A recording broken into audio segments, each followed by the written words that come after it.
Good morning. Hello, how are you? It's nice to see you again. It's been a while since I've... Turn it down. It's been a while since I've come on here and done one of these videos.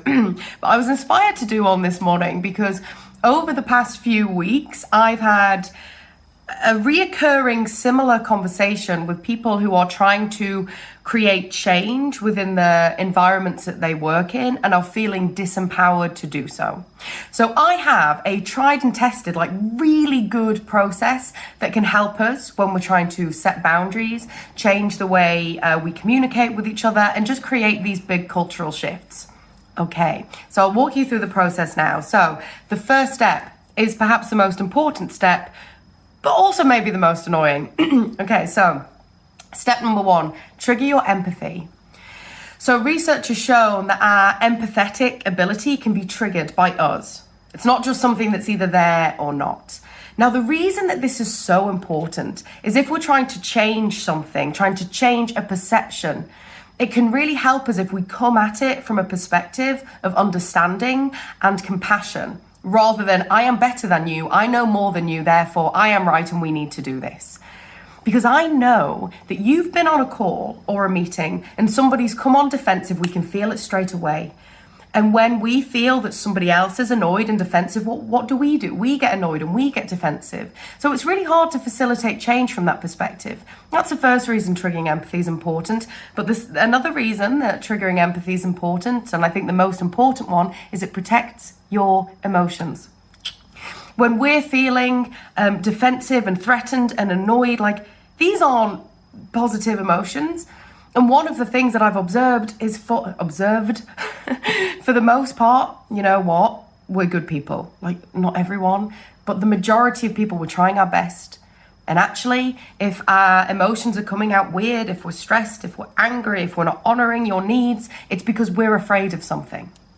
So I want you to ask yourself the question, step 1, before you go in to try and make this change, step this boundary, understand what that other person is afraid of. What are they trying to protect themselves from?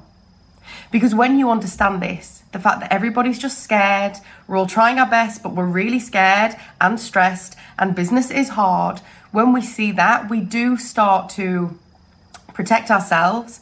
It reduces our threat response, and it allows us to approach it from this place of compassion. So maybe there's nothing there, but we have to try.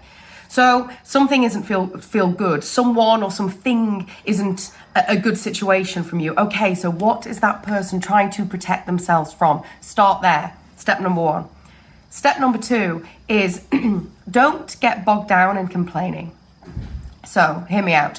We have to acknowledge the reality of our situation. We have to honor our emotions. We have to know how we're feeling. Sometimes it can be healthy and important to have a bloody good vent. But the problem is when we complain outwardly about the things that other people or other situations are happening that we don't like, it disempowers us.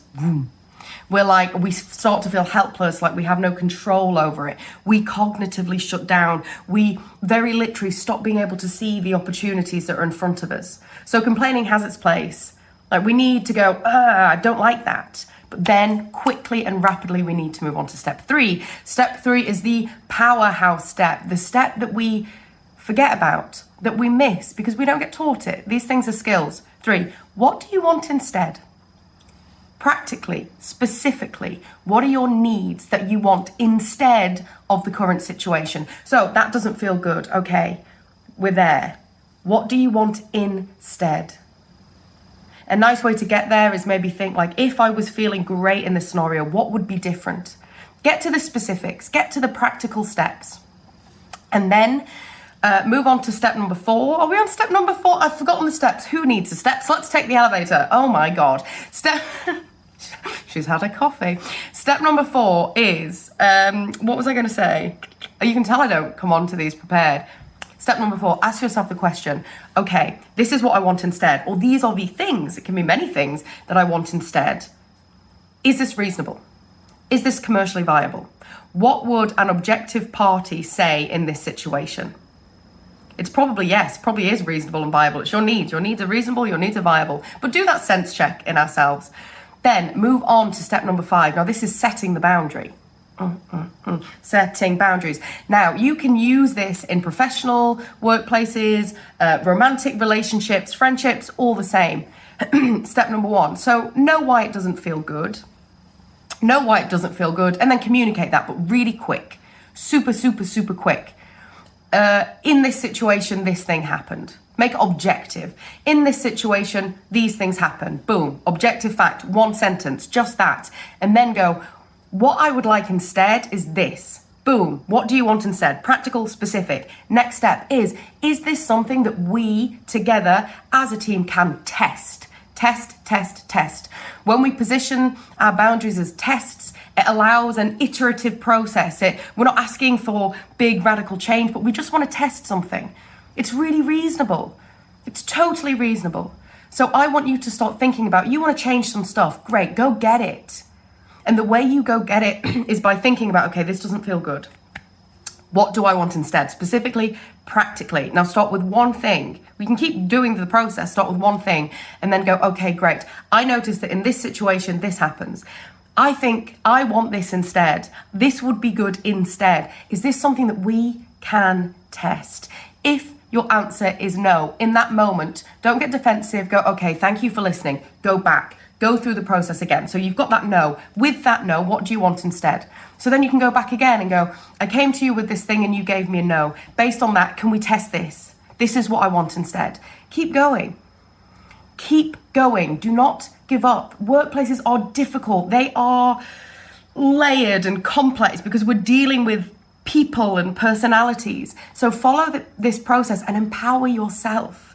Empower yourself to stipulate those boundaries. Good luck. Hopefully that helps. And ask me some questions. And have a brilliant bloody day. It's a Thursday.